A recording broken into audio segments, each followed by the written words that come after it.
Bismillahirrahmanirrahim. Assalamualaikum warahmatullahi wabarakatuh. Alhamdulillah rabbil alamin. Allahumma salli ala Muhammad wa ala ali Muhammad.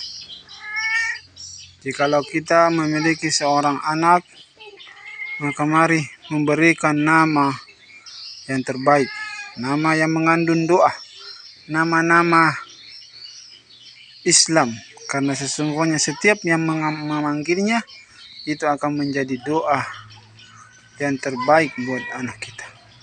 Semoga insya Allah anak kita semua Allah bimbing menjadi anak yang soleh-soleha, sehingga kelak anak kita itu bukannya menjadi musuh di yaumil qiyamah, tetapi menjadi syafaat, memberi pertolongan kepada kedua orang tuanya. Rasulullah sallallahu alaihi wasallam pernah menyampaikan, sungguh rugilah seorang ayah yang tidak masuk surga padahal dia memiliki seorang anak. Begitupun sebaliknya, sungguh merugilah seorang anak yang tidak masuk surga padahal dia memiliki seorang ayah, yang tentunya dengan ayah bisa membimbing anaknya menjadi anak yang soleh-soleha, mengantarkan anak-anaknya menjadi anak yang soleh-soleha. Begitupun seorang anak bisa memberikan atau menyampaikan ilmu agama apa yang diketahui kepada ayahnya, jikalau memang ayahnya tidak memiliki sesuatu pengetahuan yang mendalam terkait agama.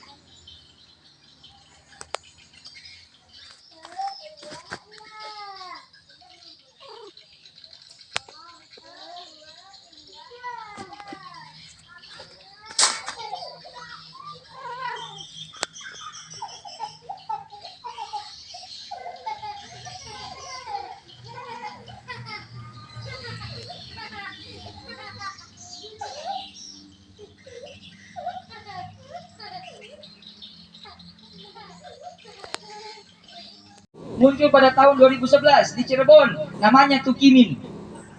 Woi, ada ketawa itu masyarakat di situ, Pak. Ternyata ada namanya Tukimin betul. Saya bilang ini Tukimin yang di sini soalnya insya Allah, yang di sana itu palsu itu.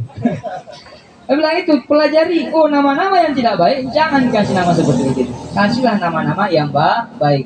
Maka seorang ayah, seorang ibu wajib memberi nama baik untuk anaknya, berakibat bukan hanya kepada doa, tetapi nanti berakibat panggilan anak itu ketika nanti pada yaumul qiyamah. Rumpun keluarga yang sama-sama berbahagia. Apalagi yu'addibu yuhsinu adabahu. Ini yang paling penting, memperbaiki adabnya anak. Ini yang kurang sekarang, Pak. Ini kurang. Saya kemarin itu nonton siaran, saya nggak tahu apa, gosip-gosip di Trans TV apa Trans 7 ya. Kalau di rumah channel nomor 3, bagaimana kan derajat nomor 3 itu apa? Trans TV, Trans 7 ahlinya dia. Oh, Trans TV, ahlinya TV. Trans TV ada di situ iklan gosip pagi-pagi, dihadirkan itu ada anak artis namanya Gempi, kalau nggak salah Gempi apa gitu panggilannya ya. Saya ingat itu bicara sama mamanya pakai kamu aku. Saya yang mendengar itu emosi, Pak. Matesnya mana nih? Panggil mamanya dengan bicara kamu mau kemana? Bukan lagi ibu, bukan lagi ayah, bukan lagi mama, bukan bapak, tapi kamu. Tapi mamanya tertawa bahagia. Oh, senang. Bahkan dengan bangganya mengatakan, beginilah kedekatan kami kepada anak. Saya bilang inilah yang diajarkan orang-orang Yahudi dan Nasrani. Ditampilkan di media, ditampilkan di TV, diikuti sama orang-orang sekarang. Jadi anaknya ketika tidak sopan, anggap akrab. Padahal bukan seperti begitu cara pendidikan anak. Pendidikan anak dalam 3 fase pendidikan dalam menurut sejarah Nabi. Fase pertama, jadilah teman bermain bagi anaknya. 7 tahun pertama jadi teman bermain. Itu kata Nabi. 7 tahun kedua, jadilah contoh yang baik. Makanya kalau anak sudah 8 tahun harus jadi contoh bapaknya, contoh mamanya. Jangan bertengkar karena anak itu pasti akan melihat dari situ. Fotokopi, Pak.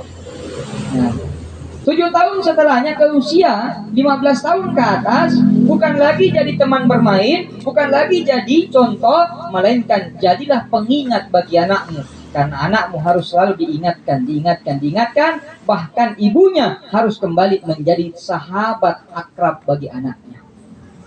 Itu metode, Pak. Nabi seperti begitu. Makanya dalam hadis Nabi ketika anaknya, cucunya, temani main, Hasan dan Husain. Tapi ketika usianya Hasan 8 tahun, mulai pukul cucunya kalau tidak pergi sholat. Berikan contoh. Ya, sekarang ini banyak orang-orang ini menjadikan contoh yang tidak baik, Pak. Temannya anaknya bermain, akhirnya matesi anaknya, micau aja. Itu biasa saya bilang, jangan bangga kalau ada anak tak pintar menyanyi lagu TikTok goyang-goyang di HP, bangga. Nah, share itu foto videonya anaknya. Anakku ada coknya, Bang. Padahal banggalah kalau anak itu mengaji. Nah, video dirinya macam mengaji, banggalah itu. Banggalah anak ketika waktunya sholat, dia lebih awal pergi sholat dibandingkan kita. Perhasil kita itu. Tapi kalau anaknya cuma jago sama TikTok dan lain sebagainya, itu kita banggakan, niscaya itu bukan kebanggaan, melainkan itu adalah penyiksaan secara perlahan. Kenapa penyiksaan secara perlahan? Karena pada yaumul qiyamah, Nabi sudah ingatkan kepada kita. Celakalah seorang anak yang tidak bisa masuk surga, padahal ada ayah dan ibunya. Begitu juga orang tua. Celakalah orang tua yang menjadi ahli neraka, padahal memiliki anak. Nah, itu bahaya tuh, Pak. Ya. Makanya anak itu titipan. Kalau anak itu tidak bagus, kita semua ini yang akan diminta pertanggungjawabannya sebagai orang tua. Yang tidak punya anak sabar. Ya. Kenapa? Banyak ulama dan sahabat yang diuji sama Allah, bahkan Nabi diuji dengan kedemikian rupa. Kenapa? Inilah bukti bahwasanya Allah itu betul-betul memberikan rahmat kasih sayang, tidak pilih kasih. Mau anaknya banyak, mau anaknya sedikit, mau tidak ada anaknya, semua sayangi Allah Subhanahu wa ta'ala. Ketika dia betul-betul semua istiqomah di jalan Allah. Jangan juga berpendapat banyak anak banyak rezeki. Iya, banyak anak banyak rezekimu, tapi kalau kamu tali saja anakmu. Nah, itu banyak di kota-kota. Banyak anaknya, tidak tali anaknya. Anak pertama lampu merah ini, anak kedua lampu merah ini, alamat ketiga di pasar. Pergi minta-minta. Itu tidak boleh. Hal seperti begini tidak boleh. Makanya Nabi katakan, yuhsina ada bau, perbaiki akhlaknya. Ya. Itu ada orang tua murid kemarin samarai di pesantren minggu lalu samarai. Saya tangkap HP-nya anaknya. Saya tidak usah sebut namanya, karena kita kenal semua. Samarai mamanya. HP dibelikan HP iPhone, harganya belasan juta. Saya bilang ada dede. Nakal HP-nya gurunya. Nakal HP-nya Pak Bupati. Kalau ketua KPU juga kalah. HP iPhone yang terbaru dibelikan. Saya bilang itu HP kesayanganmu kepada anakmu. Bukan. Dia isinya itu HP-nya. Apa isinya? Buka ini. Saya bukakan. Apa nih isinya? Pacaran sama laki-laki cowoknya. Lihat ke fotonya. Apa? Mamanya bilang, Ustaz, pintar dia daripada saya. Kalau pintar anakmu daripada kau jangan tahu diri juga. Ya kau kasih hal-hal yang memudahkan dia untuk bermaksiat. Kalau memang kita merasa diri tak bodoh daripada anak, belajar baik-baik supaya tidak ditipu-tipu sama anak. Begitu, Pak. Jadi jangan mengasih sayangi anak dengan memberikan segala hal yang menurut orang baik. Itu saya tuh jengkel betul itu. Saya bilang kita ini punya harta, kalau kayak begini pendidikannya anak tak ke kita ke anak tak, sudah tunggu nanti. Hancur ini anak. Kalau hancur ini, kita sendiri yang minta pertanggungjawaban, bukan saya.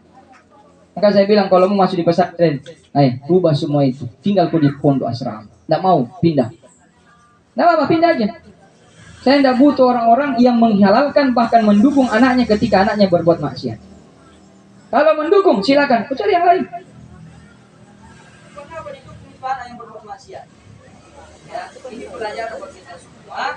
Sayangi anak harus dengan menggunakan dua metode, rasio dan rasa. Ya. Ini saya sampaikan sama bapak saya dulu. Nah, nanti kalau kau punya anak, gunakan dua metode, rasio dan rasa. Pakai ilmu pengetahuan dan pakai hati. Mendidik anak itu bukan hanya dengan pengetahuan, bukan hanya juga dengan hati. Karena kalau hati saja kita pasti tidak ada pengetahuan, yang ada kita nanti menjadi orang yang salah dalam melangkah. Anaknya tidak bisa bayang. Wih, masih mengantuk kasih anakku. Jangan diganggu. Anaknya tidak bisa bayang. Anaknya matese, dan bilang, wih masih kecil. Masa saya tidak pernah memarahi anak saya. Pakai hati. Alhasil tumbuh menjadi orang yang keras, disesali di hari kiamat. Apa namanya? Ya.